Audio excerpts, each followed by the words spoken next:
Welcome to a muzzled chat. Hope everyone is having a fantastic day out there. Appreciate you all, your support. Things have been taken off, heading in the right direction. However, that being said, I really want people to get behind this episode because I have another Lyme warrior on the line that is just championing this narrative and how important it is for people to start focusing on their health and these debilitating, life-threatening diseases that exist, and bring this to the forefront so we can effectively start moving the needle in the right direction. Now, just a disclaimer, I'm really struggling today. I don't want it to make it about me, but I'm going to do my best to give Jules here the opportunity to really share her story and the challenges she's been faced with.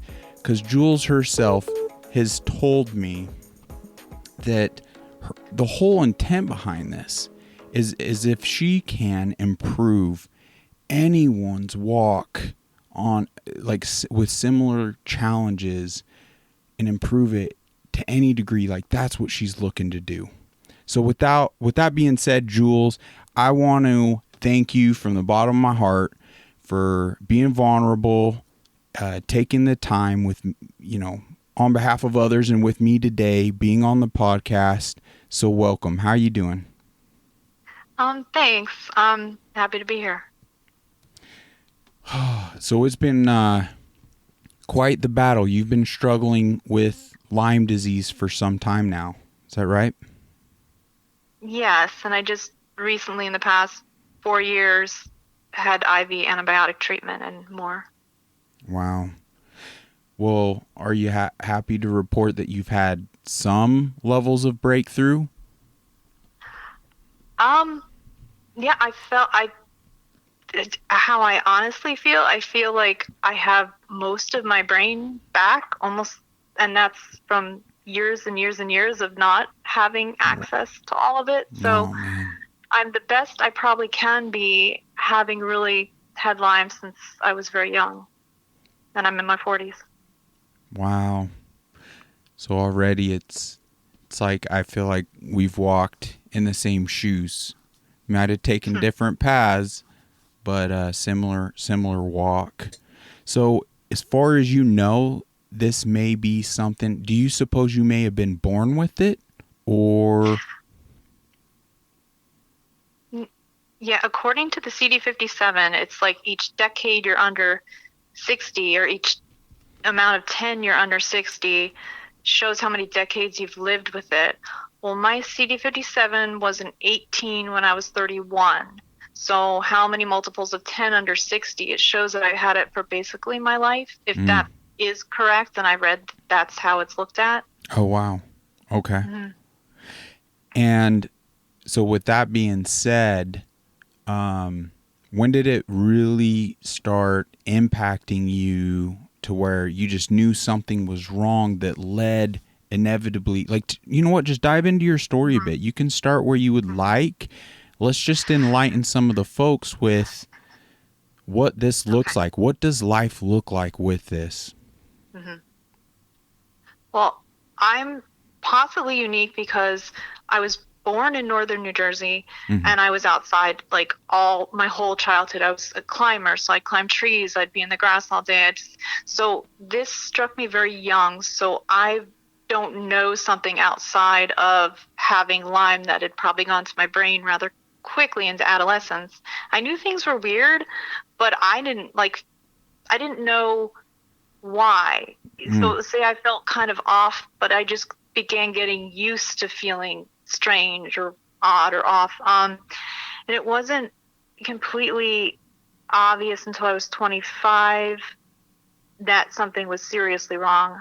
My depression, that was one of the things that hit when I was that age, and I wasn't able to stand up and even turn off water, and we had like a water leak go through our apartment at one point when I was in California at the time. Oh, wow. And that was pretty serious. And before that, I had mentioned I had like food sensitivities, Mm-hmm. and I felt when I was 20 in college, I started to feel kind of fuzzy in my head from different foods, so I had to change my diet, and that actually helped. So the diet helped until I went to California for graduate school. When I was there, I got really sick because I started eating normal again, and I ended up in the hospital at 25. Wow. So I didn't know what was wrong with me, but the outward signs of racing thoughts and depression and obsessive type thinking was looked at as mental illness at the time. Right. So I was placed on very powerful, I was like, when I was put on like antipsychotics and all these other drugs, I remember saying like, God, I hope you can find me in here, because I knew these drugs were going to shut down my brain. And I knew not to fight, even though I felt like this wasn't probably the right way to go. I'd also just lost I was engaged, and the emotional trauma from losing that engagement. Wow. And then all these other things happening. So I was like, well, I don't know if I'm actually mentally ill, but that's what they did. They put me on all that medicine. Wow. Years went by.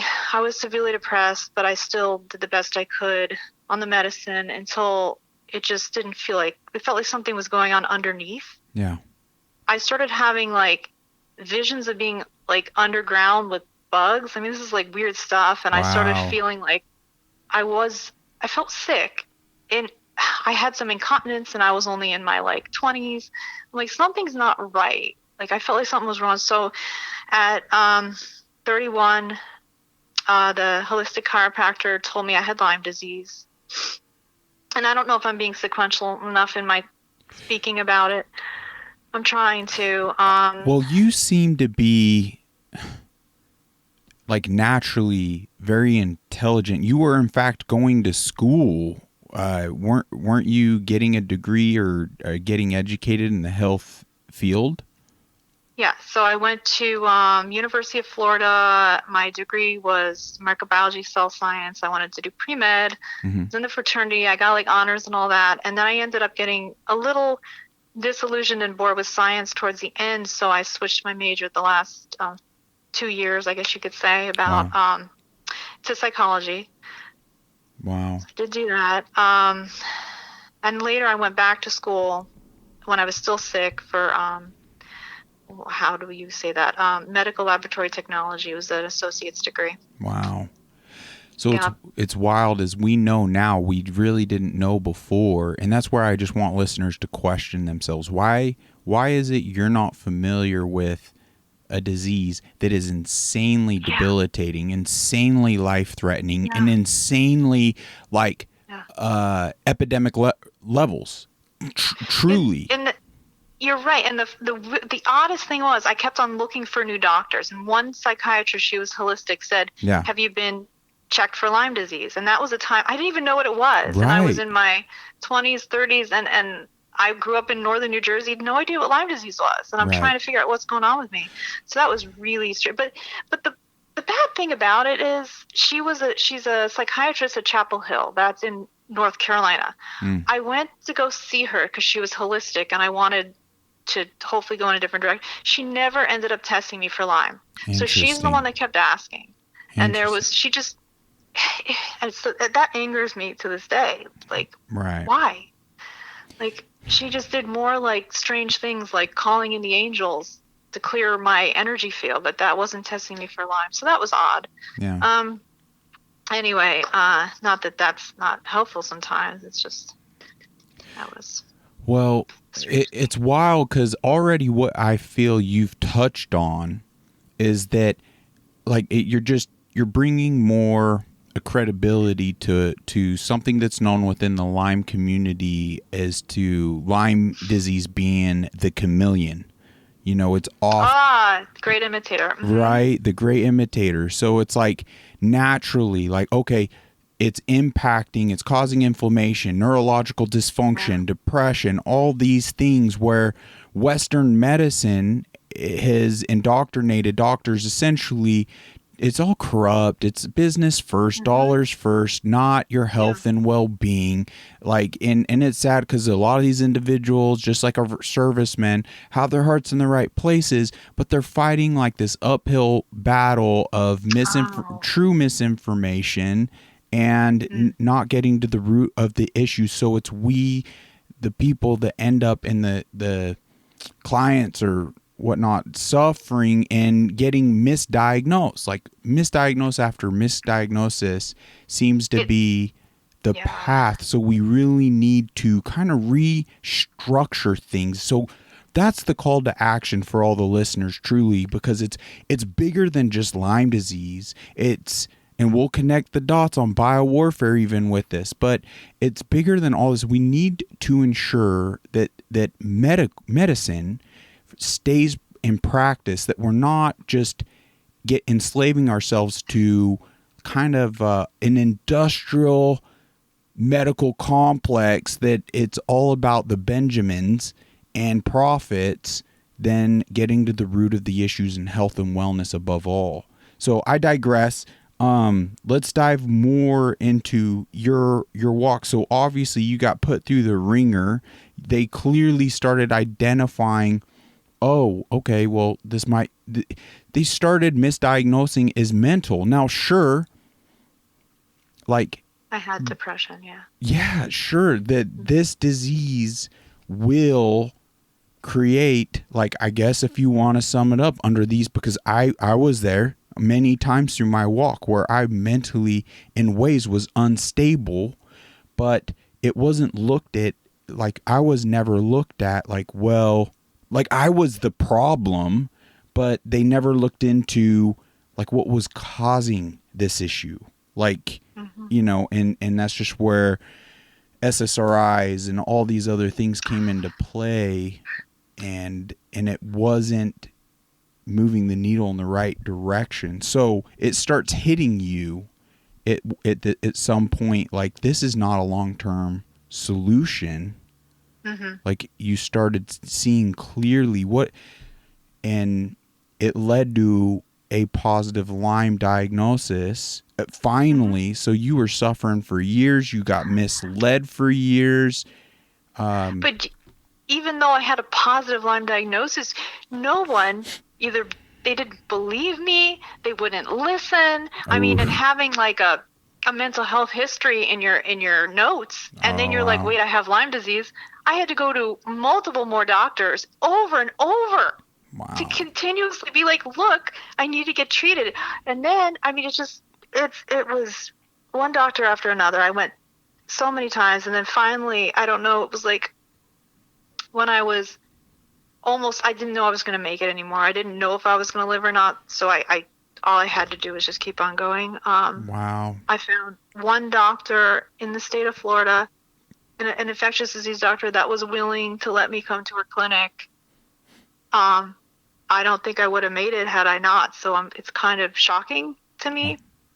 And it was only because I forced myself, I pushed myself in a marriage immediately before I needed him to drive me at 3 a.m. to get 3 hours north to the IV clinic and to the infectious disease doctor. So I don't know if I would have made it. And I'm just kind of pushing that in there to kind of mention that I've spoken to people with advanced Lyme that's it. They're never going to be okay. So I was almost there, but then I did lose my marriage because my brain just didn't make it.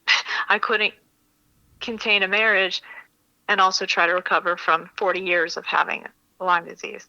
So, and I'm still reeling in the tragedy of trying to look at somebody and be like, Lyme disease destroyed my entire life and my ability to get married and have a marriage and keep a marriage. I'm like, this is like the worst thing.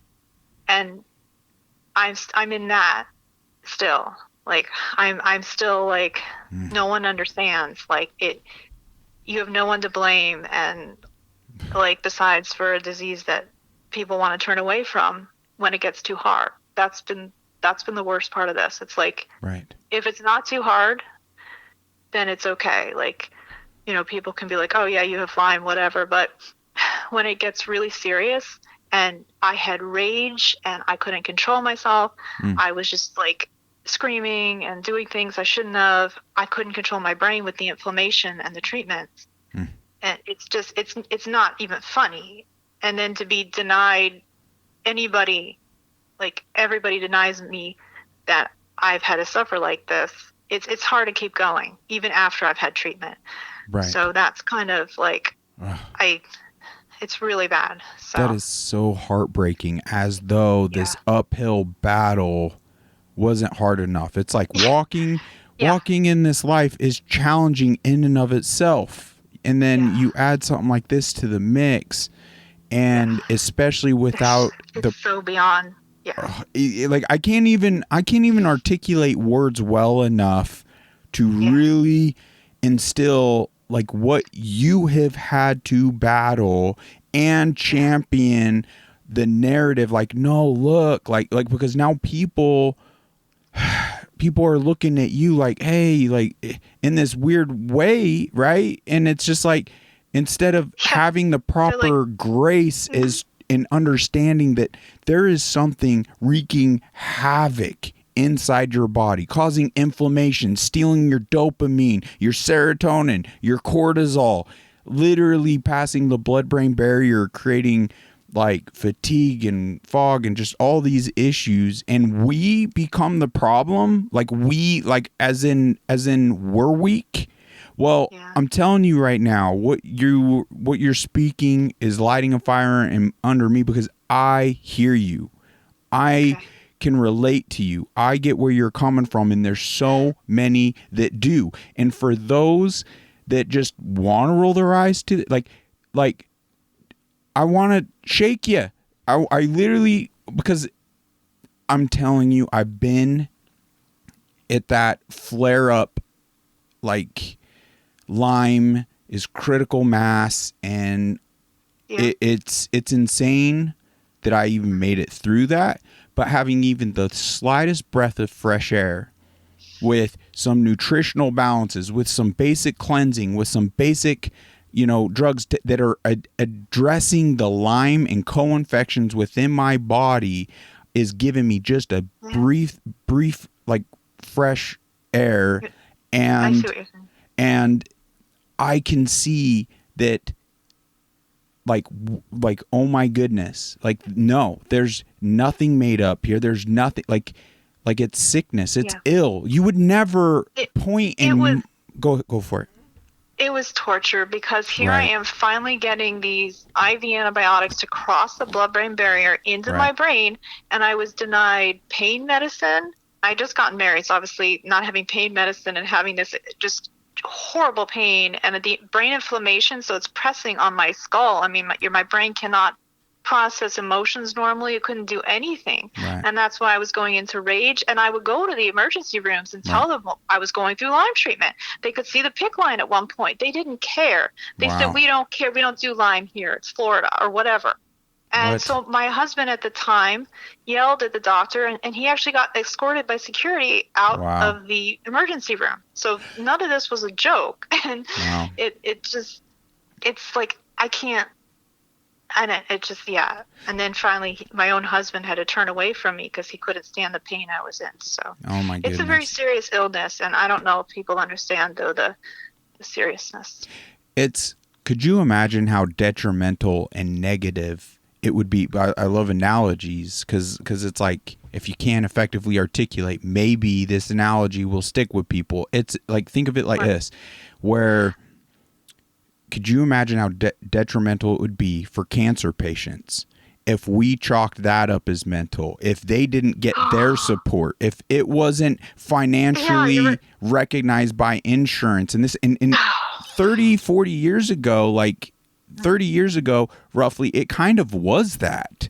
But enough people had suffered that, it got picked up more so on the naturopathic, and it took so much awareness for Western medicine to start taking it serious, and for insurances to start onboarding it and everything. So it's kind of Lyme is right now what cancer was like 30 years ago. So like it's crucial. So that's where I just want to say I don't want to put shame on anyone, but there's a level of like shame on you to the individuals that aren't taking it serious enough. Just as if you were to badmouth cancer patients and put them down as though it's them, and they don't have their body isn't on a cellular level destroying itself. This is just a little different than the blood cells being infected, and this is a spirochete with co-infections. It's a different beast altogether. But then again, Lyme has been attributed to causing cancer as well as 300 other illnesses. So not to be a competitor, which one's worse, cancer or Lyme, it's irrelevant. We just must bring the proper awareness so people can start championing this, because the reality of it is it's been ramping up, and we need the healthy to start onboarding this narrative to even protect their future selves, their children. Not just if they just silently sit back and selfishly go about their lives, then and this disease is only left to those that become afflicted and getting chronic levels of affliction, then there's just going to be a perpetuating, just debilitating lifestyle for millions upon millions of people. Right? Yeah, very true. I just get really charged up. So, okay. Here you are. You got your diagnosis. You find this Lyme literate doctor in Florida. What helped start breathing life into you? What protocols? Love, which just sounds kind of cheesy, but really, like, it was the most loving time I could have gotten the chance to go through.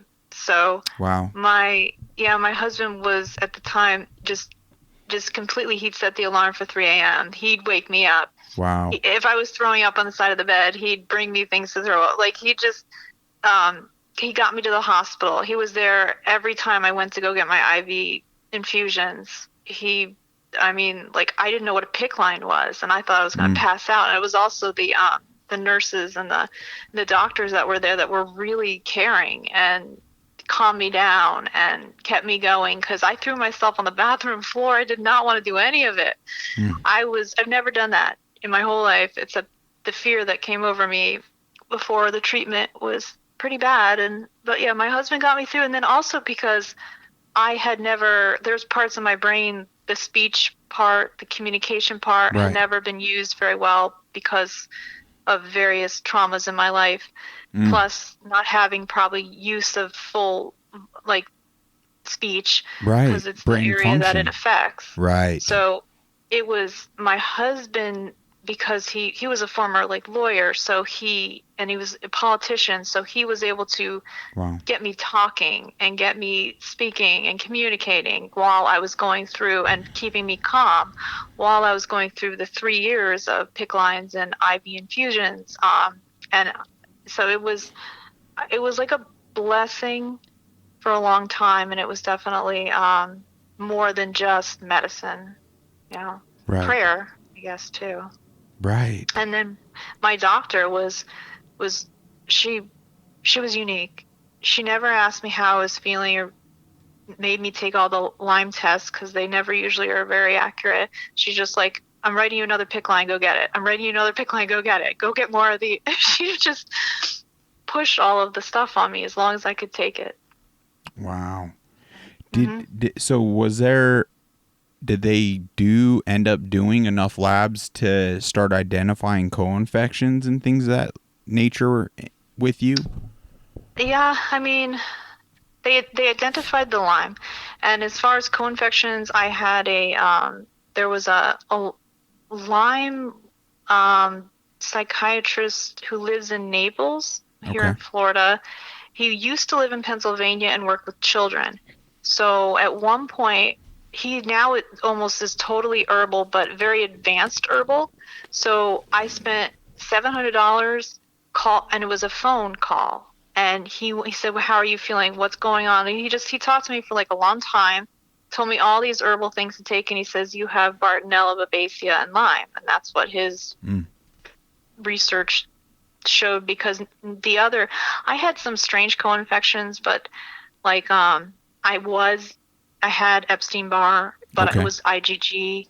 I was positive for IgA and Yersinia enterocolitica, which is very rare. It's just, you don't see that. And that was in my fluids. So, but then the other stuff, some of it was maybe IgG, but I wasn't showing any typical strands of, and this was a PCR test. That's what they did.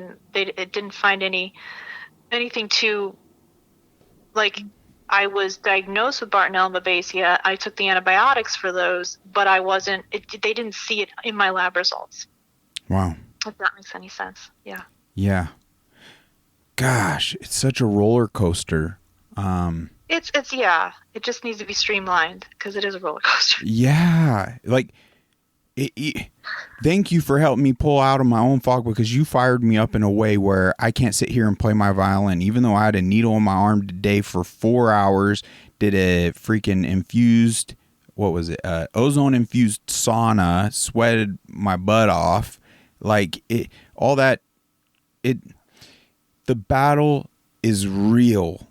The finances and money and emotional, mental, physical torment is so real. It's such a big issue. Listeners, straight up, more than 500,000 Americans, and I've gone over these stats before, got diagnosed in North America with Lyme disease alone over this last year.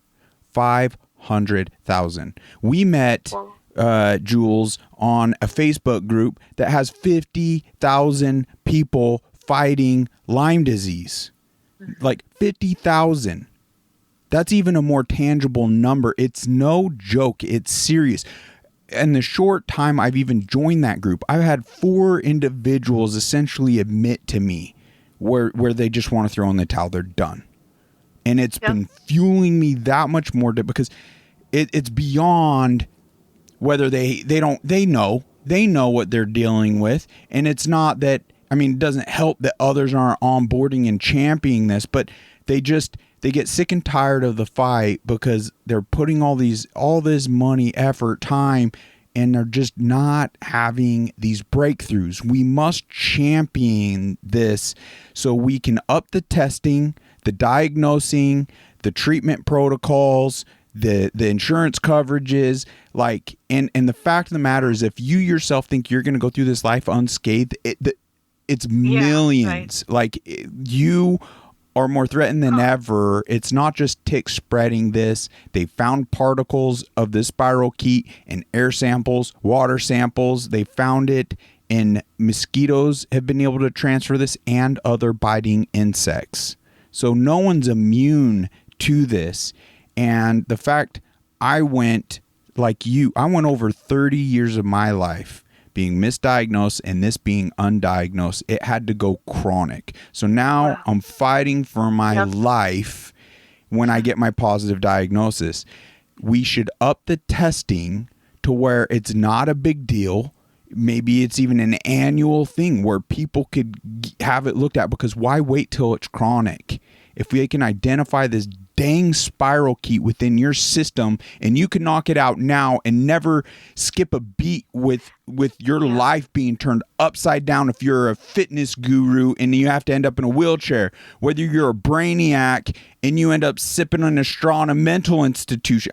Just the shift in chronic, it could turn the strongest of us men and women into suicidal maniacs. Yeah. It's the strongest of us. No one's immune to these effects, and we must do our freaking part. Like, let's blow this up.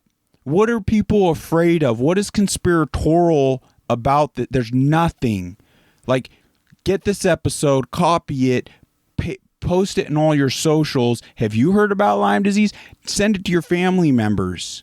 Have you heard about Lyme disease? Like, there's so much literature. There's so much books. Now, there's also misinformation because Western medicine chalks this up like it's not a big deal, and minor dosing of doxycycline and antibiotics will knock it right out.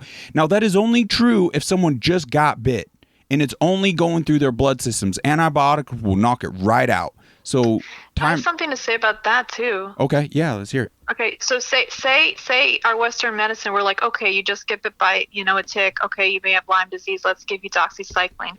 I thought about this. I'm like, wait a second. What about I can't even think of the names, but what if they get Babesia with it? What if they get Bartonella? Well, that antibiotic is not going to cover the other ones. It's not ampicillin. There's a Anyway, there's a few different other antibiotics and antiparasitics that are needed. So these people are going to carry further into their life Babesia symptoms, which can be really bad, and same with Bartonella. Right. So mono-esque symptoms, one of those B's cost, right? There's Bartonella, Babesia. I'm missing the third one. Bartonella, Babesia, Borrelia. But yeah, it's it fires me up. So here's something very practical. Okay. We went through a COVID epidemic. What that taught me, since I'm now working still in laboratory medicine, that we created so many new laboratory tests, so many new instruments to be able to test for every strain of COVID. And this was basic, but I mean, like, if we could come up with those tests that quickly, and new instruments that quickly, we can come up with really good tests now for Lyme disease and for the other co-infections is my understanding. In a perfect world where things were operating on behalf of health and wellness, very achievable, very easily achievable, and we could eradicate these true epidemics versus plandemics. But unfortunately, because we could dive into the origins on this very disease, it's not natural. From my findings, it's 100% lab-created biowarfare dating back to the Cold War. If people aren't aware of that, then I'd challenge you to read the book Bitten. Now, you've read the book Bitten, Jules. What? Yeah, I did. Yeah, like I'm just like the only thing that's gonna move the whatever I can't word find very easily, but the only thing that's gonna make a difference is if somebody says why, like, kind of brings this to the CDC and the American government and says, why is this still such an because it's a money maker. It's not just money though. If the U.S. government is going to owe so many people, so many people that have suffered money, I don't want to say it out loud, but I did. The accountability, yes. It's going to be it's going to be the biggest lawsuit the CDC will probably have to deal with. Our own tax dollars, What? I said our own tax dollars were funding this behind Americans' back without even knowing, and then it ends up negatively impacting not just we the people, but like worldwide, because this is all over the world. But it's destroying lives. You can't just destroy lives and the government's responsible and to never have any accountability. That will never continue. Well, the only way we could effectively is if Americans stop with the selfishness and the self-serving and focus on and start championing these narratives. It's exactly across the board the level of deterioration in this country because we're allowing evil to infiltrate on every single level, and we're too self-absorbed to effectively unite, and evil's effectively pitting us against each other. So we're more focused on this fluffery between skin pigmentation or the most ridiculous things than actually addressing the root of the issue, which is the government and the media and the war machines that have been created to distract, derail us from focusing on the real issues and seeking real real problem solving. That's where all these dots are connected, from Lyme disease, health, biowarfare, the medical, because to your point, like we're hitting on here, it becomes clear. We asked earlier, why is it you or I or a listener right now isn't well informed and educated in Lyme disease? Why is it people have to literally be knocking on death's door to even find a Lyme literate doctor and actually get to the root of the issue they're faced with, or even a cancer or something along those lines? And unfortunately, I feel a lot of people worldwide don't even get the blessing of the answer we've had before it's too late. And when you look at the origins, that's why I think that's crucial to touch on. And I just want to tip my hat to you, Jules, for doing your research, essentially finding the same, coming down to the same conclusion we have here, because that actually now completely makes sense as to why Western medicine chalks it up not as a big deal, why this has been essentially suppressed, and that essentially answers. That's why I didn't know about it. That's why it's up to us, just like taking back this country and shifting things. Like Sorry, but like many things, I'm also like a champion for the mental health field, because but I try to take some of the blame off of it, because years ago, like not even that many years ago, they were like shoving rods in the people's brains because they didn't like their behavior. Like, could that ever be even possible? Now it's bad too, because they're using medicine to control people's behaviors. But that's also really dangerous. And also now and just to say, antipsychotic medicine is being like used. Vraylar is on TV as a commercial for depression. No one should take an antipsychotic for depression. That just has casual depression, and that's on TV.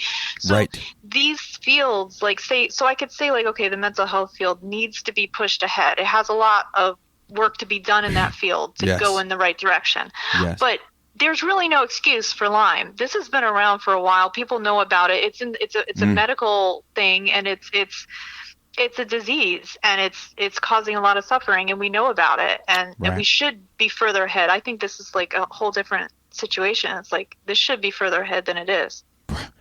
Well, like I have yet to make the episode. I need to make the episode, but I got another strike on YouTube. And this second strike, I actually have punishment on a Nazi platform, surprise, surprise, for trying to basically get to the bottom of sharing some truth and facts and data that have come out regarding the bioweaponist COVID jab. So I can't even post on. So that is a big part of the issue, like censorship. I just want to highlight, and I'm so grateful for Rumble. I'm so grateful for the podcast apps that are still supporting free speech, that we could get this message out. And we all must champion these platforms to keep like that ability, because evil has made such a strong arm play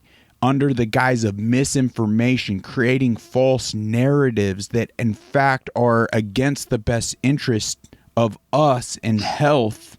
Like, so we could never effectively even move the needle in the right direction regarding Lyme if we can't speak of it, if everything's controlled. So I do believe it goes way beyond the scope of Lyme, but I really appreciate, what you were touching on there. I think at the end of the day, it's everyone facing back in the mirror that has been the issue.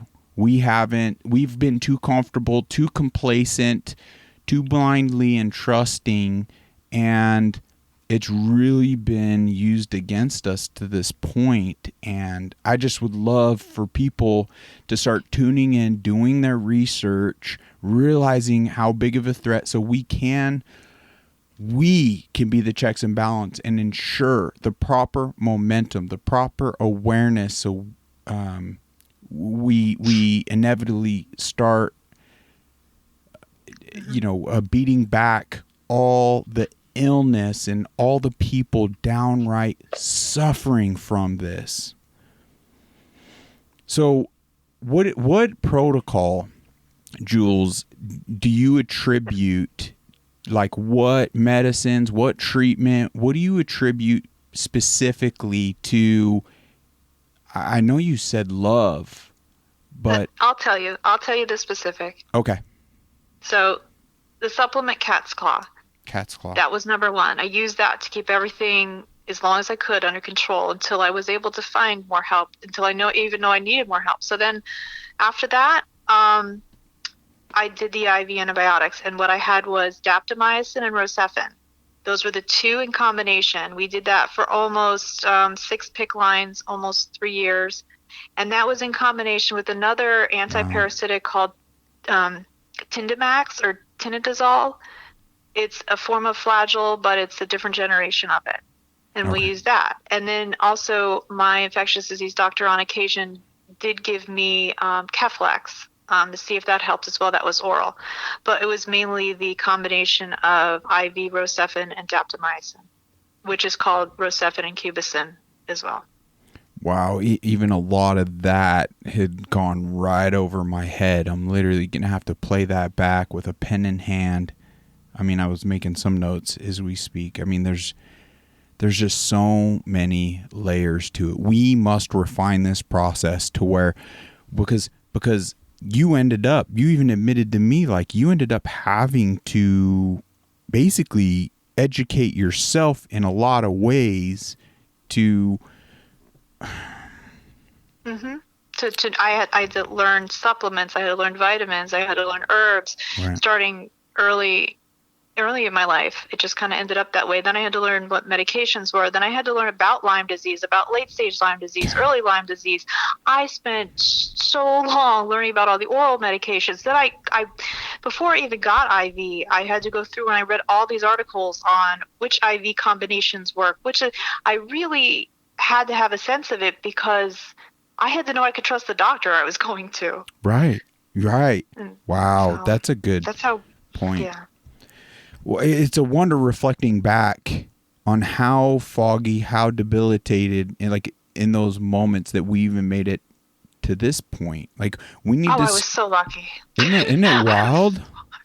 We gotta clear the path for these people and come up with more effective solutions. Because even now, to date, like what are you doing? I mean, I just spent 4 hours at the doctor's today.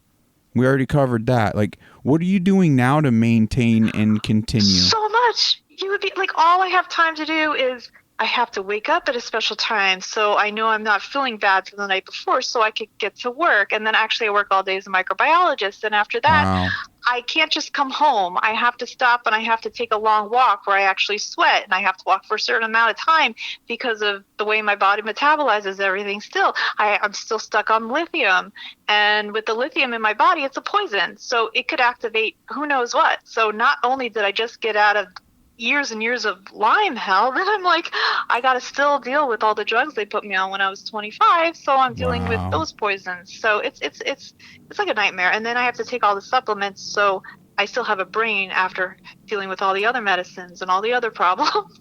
Wow. It's a lot. I know it's not like specific, but there's a routine. Well, I hope we're scratching the surface and maybe tapping into something here where, I don't know, things happen for a reason, connections happen for a reason, and I just would hope that somehow you and I are connecting. We're able to kick some things off. We might resonate with you. We just never know what blessing. So once again, I wanna just show my appreciation for you, Jules, in showing up, committing the time, being vulnerable, because no one really wants to air their laundry, but it's so beyond like us. Like it doesn't matter. Like you asked me a year or so ago, I'm a former contractor, build homes. What am I doing in a state of cognitive decline, challenging myself in the most challenging way possible, trying to articulate my thoughts and speak words and all these narratives, like it's insanity, but I'm over myself. this was so scary, so dang scary, that we're all freaking visiting here, that I have no problem kicking pride and ego right in the face, looking the man in the mirror and just saying, get over yourself. You could help someone today. Like that's what it's all about. And I just really hope that resonates with people, that they can help us champion this. What would you have some words of encouragement for some Lyme folks? Let's just, both of us, we could take a step back, reflect on our darkest days. Yes, I do. What would you, what encouragement do you have for someone that's just clinging on? That's just clinging on. I don't, the only thing I can say, because of this journey, I am like, it's been a blessing to be able to kind of peek behind the curtain and it makes me look at everything in my own way, and it makes me question things about life, and it's made life actually a richer experience because I've had to do my own research. I've had to have my own opinions. I've had to say, no, that's right. I've so much, it's so, for me, that's rewarding. You know, my darkest days, my darkest days, I would say, there's no expectation that any day is going to be great, or that any day is going to be bad, or that, but I'm here. And even in the most darkest day and the darkest night I have, I'm still having an experience of being alive. And I may not have that down the road, obviously, because no one will forever. Right. So, I'm saying, like, I can't give much more because I've been there and I'm still alive. Yeah. So there must be something I have to look forward to. And that's the only thing I can say. I don't know what else to say. Do you have some sources? I mean, there's great documentaries. I talk about people checking out, what is it? The Quiet Epidemic, The Monster Inside Me, even Tommy Hilfiger's own daughter, and all the interviews she's done speaking out on her experience. I mean, her own book, I personally couldn't get through it. I'm not going to lie. There was just too much girliness and talking about outfits. But when she got into like her story, my gosh, that resonated with me. I might get through it at some point or another. But like, I forget even the title of her book. Who had it? What's her name? Tommy Hilfiger. Oh, Tommy Hilfiger. Okay. Yeah, Tommy Hilfiger is Tommy's daughter. Yeah, and she's done the Lyme disease quite a good service, because obviously she's achieved a level of celebrity, right? So a lot of talk shows and things like that have kind of been excited to interview her and have her on throughout the years. So she's got quite a few things. I mean, she never. I know nothing. Huh. Oh, really? That's strange. Yeah. So, I mean, that helps, obviously, but do you have any other sources? I think LymeDisease.org has a... I used to have a ton. Like, I had like right. Like, booklets. Like, now I can't think of them. Well, if you think of anything, you could send them to me. We can add them to the comments at any point.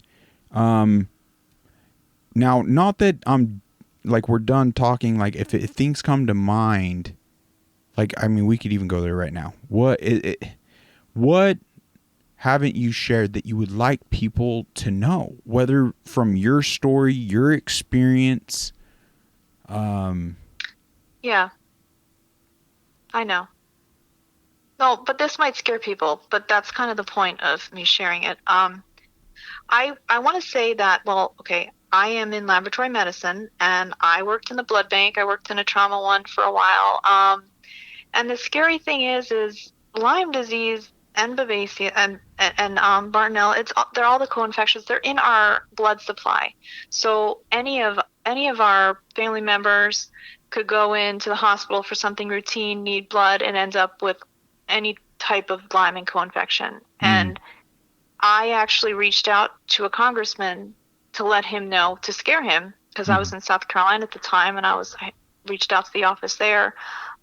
Because every time I go in and I'm even in the blood bank area, I'm thinking, this is dangerous. Because we used to hand out blood throughout the night to people with low hemoglobins. And I'm like, these are elderly people. It's in the blood supply because it's not being tested. And I know it because I work in that area. So this is like, if there's any point to get out, to get people caring and doing something, I thought, well, that angle, if there's any angle, is that's one thing I wanted to mention. That is extremely alarming and kind of like breaking news in a sense. Like there have been that alarm has been sound for a while, but not everyone even grasp or isn't in the know.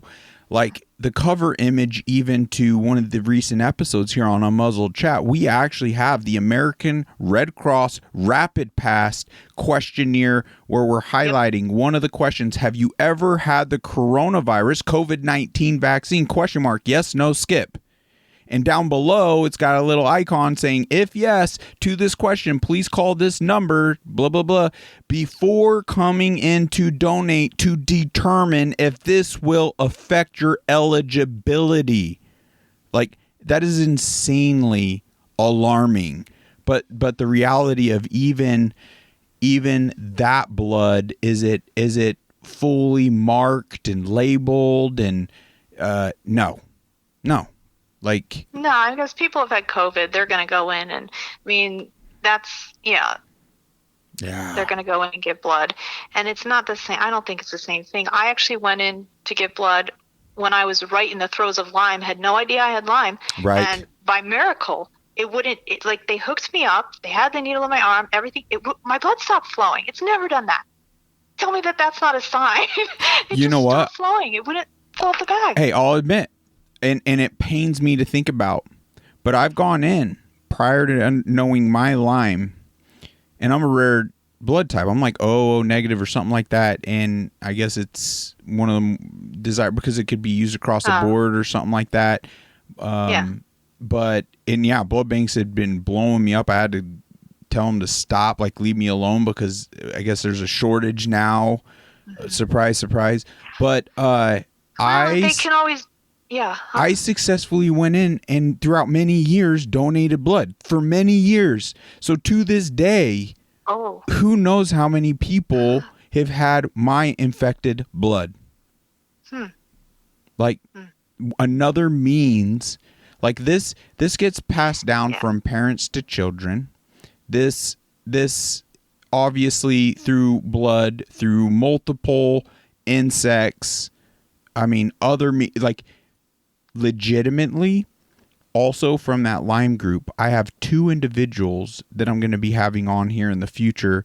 They just need to have a day well enough, which is such a great challenge for us because we can't even get out of our own way to up awareness because this is so freaking debilitating. But 2 of these individuals have shared with me that 100%, James, I got Lyme disease from the COVID jab.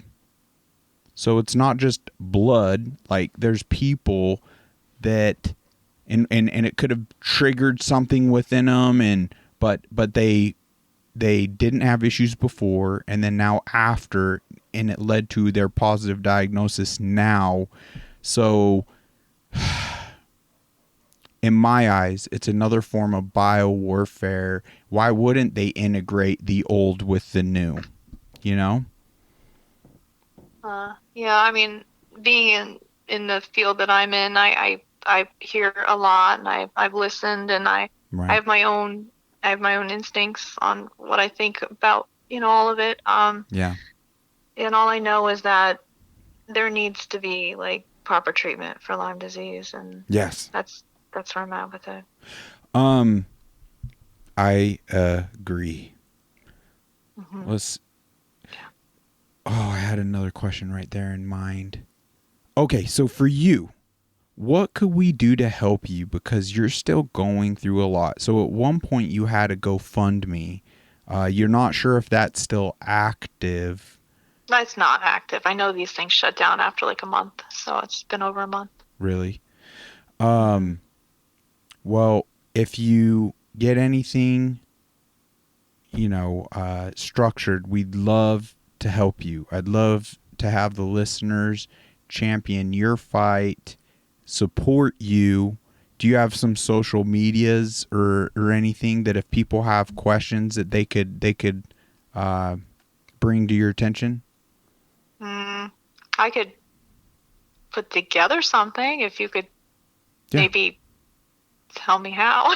I don't know. Oh, well, I really, mean, there just might be, some listeners that want to support you. So if you even have a Facebook or something that you want to throw us, I'll just have our listeners look into the comment sections. Email.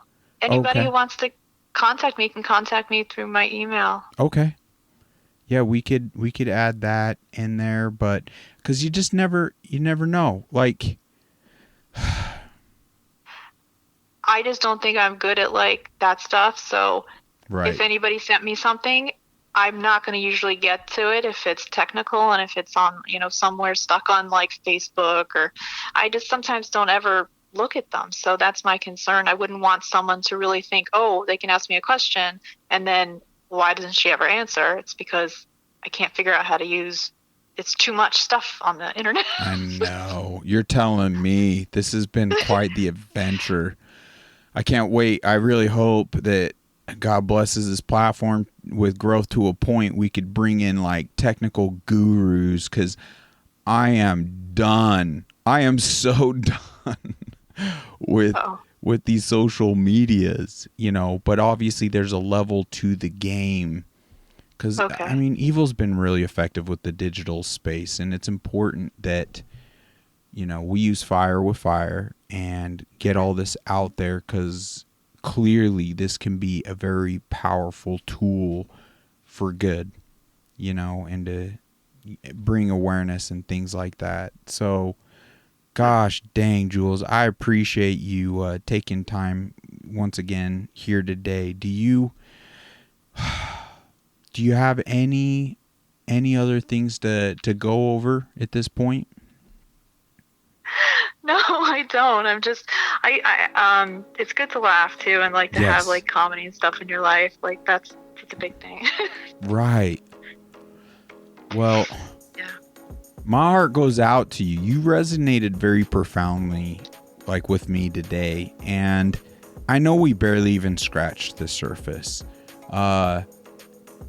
Let's see, we're nearing an hour, so let's put this out there. I feel really good about it, and as we play this back, if there's more we want to dive in on, like specifically, because we're human, we're perfectly imperfect, there's gonna be like, I wish I said this and dove more into that. Like, hey, just know futuristically we can oh my gosh, come on, brain, Lyme brain. We can revisit the conversation. That's what I'm trying to get at here. And I will leave all this in. So just know, because that kind of puts it out there for other folks, maybe even struggling, that you got all the grace in the world from me. It's all about just taking those, like, that step, that leap of faith and vulnerability, and just doing what we can. We need more stories on here. We need to bring that awareness home so we can effectively find those solutions to improve lives and help people, and not just the ones suffering, the ones that don't know that, like, their current state, their immune system is in overtime. And immune system, what's the other immune system, circulatory system, immune system, brain. Well, to knock this out before. Oh, yeah, just reminded me. Oh yeah, let's hear it.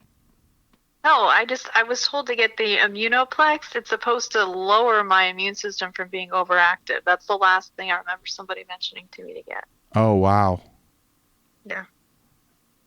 I'm still stuck. By standard process. Still stuck in my brain. There was another angle of, hey, all good. Lyme brain. Okay. There's another prime example for all the listeners to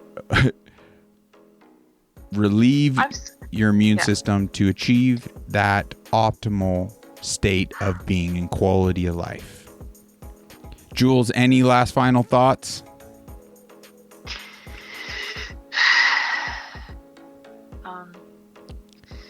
I think we're good. Just thank you for being supportive.